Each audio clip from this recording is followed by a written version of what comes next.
Hi, I'm Rachel, and I want to take you back to a sunny Sunday that started like any other but turned into a day that changed everything for me. It was one of those days you don't expect to stand out but ends up staying with you forever. As I pulled up to my brother James's house, a wave of mixed emotions washed over me. I was excited to see everyone, but there was a bit of nervousness, too. It had been a while since the whole family gathered together, and I was looking forward to catching up. I had some exciting news to share, as well. I had just landed a new job as a manager at a top marketing firm, something I had worked hard for. My car, an old 1998 black sedan, was loaded up with bags of chips and homemade salsa. Sure, it wasn't much to look at, especially next to the other cars in the driveway, but it was mine, and I had paid it off. It got me where I needed to go, and that's what mattered. As soon as I stepped out of the car, James was already there to greet me with a grin on his face. "Hey, Jules. We were starting to think you bailed on us," he joked. I laughed, handing over the snacks. "Never. Traffic was awful, but I made it." We walked into the backyard, and the smell of burgers on the grill instantly hit me. I spotted Mary, James's wife, standing by the patio. She looked like she had just stepped out of a fashion magazine, dressed in a perfect summer dress and oversized designer sunglasses. She always knew how to turn heads, and today was no different. My parents were at the grill, waving as they flipped the burgers, while my younger siblings, Michael and Amy, were busy setting up some outdoor games. Everything seemed perfect, just the way family gatherings usually were. But of course, Mary had to make her entrance. Finally, the guest of honor arrives. Mary called out in her loud voice, the kind that made sure everyone, and I mean everyone, even the neighbors, could hear her. As she said this, her eyes darted toward my old blue car, parked next to their shiny new SUV. "Couldn't you park that relic around the block, Jules? It's ruining my view." Some of my cousins chuckled, and I tried to brush it off with a laugh. "Well, it gets me from point A to point B," I replied, trying not to let it get to me. But Mary wasn't finished. She sighed dramatically and took a long sip from her cocktail. "Oh, honey, you really should treat yourself to something nicer. You're a manager now, aren't you? You should act like it." I started to respond, wanting to share my exciting news about the new job, but before I could get a word out, Mary had already turned away. She was gathering a group of people for a game, completely dismissing me. I stood there for a moment, her words still stinging. It wasn't just about the car. It was the way she said it, like a reminder that no matter what I achieved, in her eyes, I'd never be enough. James caught my eye from across the yard and gave me an apologetic shrug, mouthing, "Don't let her get to you." I tried to smile back, but it was hard to shake off the feeling of being belittled. The afternoon went on like most barbecues do, games, mingling, and catching up with family. I tried to enjoy myself, but Mary's comment kept running through my mind. It wasn't the first time she had made me feel small, and I knew it wouldn't be the last. It wasn't really about the car. It was about the unspoken competition she seemed to always have with me, reminding me where I stood in her world. As we all sat down to eat, the conversation flowed easily. Everyone was sharing updates about their lives, from new jobs to family news. When it was my turn, I shared the big news about my new job. The family congratulated me, and I got a few questions about the position. But even as the spotlight was on me for a moment, Mary managed to steal it back, talking about her own role at a similar company, making it seem like my achievement was nothing compared to hers. Little did she know, I had something even bigger in store, something that would change everything, but I wasn't going to let her ruin the moment just yet. As we all sat around the table, enjoying the meal, Mary leaned over and said with a smirk, "So, Rachel, this new job must be a big step up from your old one, huh?" She gave a little chuckle before adding, "Hopefully, they're paying you enough to upgrade that car soon." She nudged James, clearly finding her comment amusing. I was about to respond, but before I could say a word, my mom jumped in. "We're all so proud of Rachel. She's worked really hard for this," she said with a warm smile, her words filled with pride.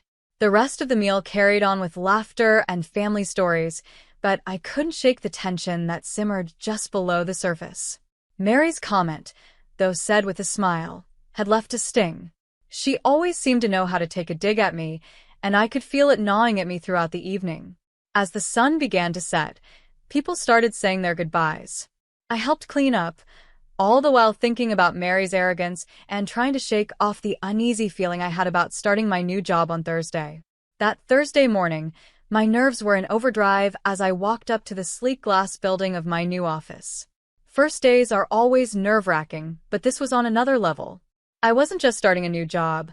I was stepping into a managerial role at one of the top marketing firms in the city. The pressure felt huge, and my stomach churned with a mix of excitement and anxiety. When I stepped inside, the receptionist greeted me with a friendly smile. "Good morning, Rachel. They're ready for you upstairs." I took a deep breath as I walked to the elevator, trying to steady my nerves. When the elevator doors opened, I was greeted by applause. My new team stood there, clapping, welcoming me with big smiles. It was a moment that felt surreal, and it eased some of the nerves that had been building up. The director, Mr. David, stepped forward and shook my hand firmly. "Everyone, let's officially welcome Rachel as your new project manager," he announced. The room buzzed with excitement, and I felt a rush of pride. But then, my eyes landed on Mary. She was clapping along with everyone else, but her smile didn't quite reach her eyes. Her applause was slow and hesitant, and I could see the shock on her face. It was clear she hadn't known until that moment that I would be her new boss. After the introductions, Mary approached me with a tight, forced smile. "Let's catch up after this, Rachel," she said, trying to sound cheerful, but there was an edge of surprise in her voice. "Sure, let's do that," I replied, keeping my voice calm and composed, though inside, my emotions were swirling. I couldn't help but feel a bit of satisfaction seeing Mary in this position after her comments at the barbecue. Once the meeting ended and people returned to their desks, Mary lingered. She walked toward me, her usual confidence clearly shaken. "Rachel, about the barbecue, I hope there are no hard feelings," she said, her voice much softer than usual. It was a far cry from the bold, smug Mary the first was used to. I looked at her, keeping my expression professional. "Mary, let's keep our focus on work. Personal matters stay outside these walls," I replied, giving her a polite but distant smile. "Of course, Rachel. You're right," Mary nodded, though her eyes darted away, unable to fully hide the unease she felt. In the days that followed, I threw myself into my new role. I spent hours reviewing project files and performance reports, trying to get up to speed as quickly as possible. One thing became clear: Mary's work required special attention. There were inconsistencies in her project timelines and budget allocations that didn't quite add up. I knew I had to address it sooner rather than later. During one of our one-on-one meetings, I decided to bring it up directly. "Mary, I've noticed some discrepancies in the Smith account. Can you walk me through your process here?" I asked, keeping my tone calm and professional. Mary hesitated for a moment, clearly caught off guard. "Sure," she replied, but I could see the unease in her eyes. It was going to be an interesting road ahead, managing both the professional challenges and the personal dynamics at play, but I was ready for it. This was my time to prove myself, and I wasn't about to let anything or anyone, including Mary, get in my way. Mary gave a nervous laugh, fidgeting with her pen. "I mean, it's probably just some small oversights. You know how it is with tight deadlines," she said, trying to brush off the issue. I looked at her calmly, but firmly. "Minor or not, accuracy is important, Mary. We can't afford any mistakes, especially with such important clients. Let's go through this together, okay?" My tone left little room for excuses, and Mary quickly nodded. "Yes, absolutely. I'll pull up the details now," she said, her fingers trembling slightly as she typed on her keyboard. As we went through the files, it became obvious that Mary had been cutting corners. Her work barely met the minimum standard, and the more we reviewed, the more gaps we found. I made sure to take notes on everything, documenting every oversight in detail. I knew this would come up again in future meetings, and I needed to be prepared for it. In our next meeting, I laid out the evidence in front of her. "Mary, based on these reviews, it's clear that there are consistent issues with your work. These oversights need to be fixed immediately." Mary's face tightened, but she nodded. "I understand, Rachel. I'll make sure to tighten things up. Thanks for pointing these out," she said, her voice a mixture of gratitude and discomfort. I nodded, my tone firm. Let's make sure it doesn't happen again. Our clients and our team are counting on us to be diligent. As Mary left my office, I could see the weight of the situation finally sinking in. For me, it was about making sure our work remained up to standard. But deep down, I couldn't help but feel a small sense of satisfaction. In a way, it felt like justice was being served, and I knew Mary had a lot to prove going forward. The following Thursday, the stakes were even higher. Not just for me, but for Mary too. It was her chance to show what she could really do. She walked into the office, clutching her oversized designer bag and a stack of files. Her heels clicked on the polished floor as she made her way to my office. Got a minute? I called out, motioning her inside. My tone was serious, but calm. Sure, she replied, smoothing down her blouse before sitting across from me. I'm putting you in charge of the Henderson project, I said, laying out the project details in front of her. It's not a huge project, but it's an important one. This is your chance to show what you're capable of. Mary's eyes widened slightly, a mix of nervousness and excitement flashing across her face. Really? I mean, thank you, Rachel. I won't let you down. I nodded, watching her closely. I'll be guiding you through it, but I want to see what you can do when you're leading the project. The next few days were intense. I kept a close eye on her progress, checking in regularly. We had frequent meetings, and I made sure to document every decision and approval. At first, Mary was enthusiastic, throwing herself into the project. But as the pressure mounted, her energy started to wane. During one of our strategy sessions, I noticed her struggling. Mary, during our last review, you mentioned outsourcing some of the graphics work. Have you properly vetted the vendor? I asked, trying to get a clear answer. Oh, yeah, they're fine, Mary replied quickly, clearly trying to move past the question. I mean, it should be okay. I raised an eyebrow, not satisfied with her response. It's important that they're more than just okay. Can you show me the vetting process you used? Mary paused, realizing she hadn't done the proper work. Her confidence faltered, and I could see that the stress was getting to her. This wasn't just about doing the minimum anymore, it was about stepping up and proving that she could handle the responsibility. As the project continued, I pushed her to meet the high standards we needed. It wasn't easy, but I could tell Mary was learning. Mistakes were still made, but each time, she corrected them faster. Watching her work under pressure, I realized that while she had a long way to go, she was starting to take the job more seriously. By the end of the project, I could see a change in Mary. She wasn't the same overconfident, carefree person from before. She had been humbled by the experience, and while there was still room for improvement, I knew she was on the right path. I pressed on, knowing that any mistake now would be officially noted. Mary fumbled through her files, her usual confidence slipping away.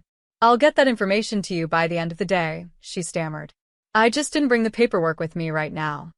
The days stretched into weeks, and the project deadline loomed closer. In a team meeting, it was finally Mary's turn to present her progress. The room was full, and the air was thick with anticipation. Mary stood at the front, holding her report, but her usual poise was gone. She seemed unsettled, her confidence nowhere in sight. All right, let's see, she began, flipping through her notes.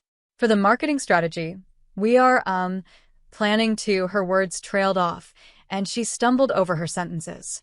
The report lacked the depth and clarity that was expected, and I could sense the tension rising in the room. Mr. David, who was seated in the corner, raised his eyebrows slightly and gave me a nod, signaling his concern. This was the moment I had been waiting for. Mary, I interjected, could you clarify how the budget was allocated?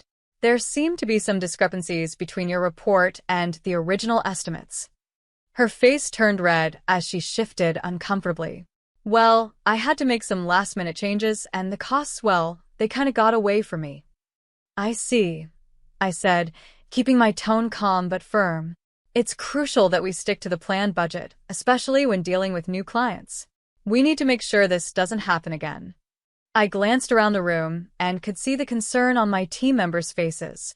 It was important for everyone to learn from this, not just Mary. As the meeting ended, the team shuffled out, and murmurs about the project's status filled the room. Mary lingered behind, her defeat evident. Her usual confidence had crumbled, and I could see the weight of the situation settling on her. "Rachel," she said quietly as she approached me. "I try to handle it, but I don't know what went wrong." I looked at her, my tone firm but not harsh. "Managing projects is about oversight and adaptability, Mary. We need to discuss how we can fix this." Mary nodded, agreeing to meet with me later to work through the issues. I could tell she was embarrassed, but this was more than just her failure. It was about maintaining a high standard for the entire team. I documented everything carefully, noting the issues in her work. It was clear to everyone now that her mismanagement had caused problems, but I wasn't happy about her struggle. It wasn't about revenge. It was about protecting the company and our clients. Upholding professional standards was key. The day after that rough meeting, the office was unusually quiet. As I made my way to my desk, I could hear whispers behind me. People were talking about what had happened. Mary was pacing near the water cooler and intercepted me before I could even sit down. "This was a setup, wasn't it?" she accused, her voice full of tension and confusion. "You've been out to get me from the start." I stood my ground and met her gaze. "I gave you an opportunity, Mary," I said evenly. "The outcome was in your hands, not mine." Mary looked frustrated, her anger barely contained.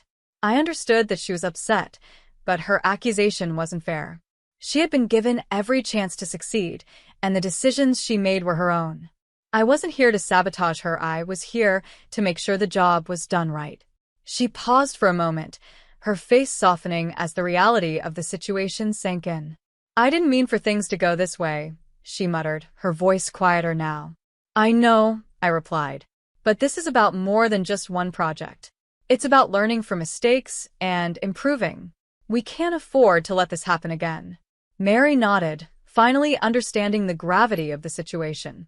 She had to take responsibility for her actions, and I hoped this would be a turning point for her. This wasn't about tearing her down, it was about making sure she grew from the experience. We all had to be accountable, and I knew that if she took this lesson to heart, she could turn things around. I stayed calm and measured, even as Mary's tone grew more emotional.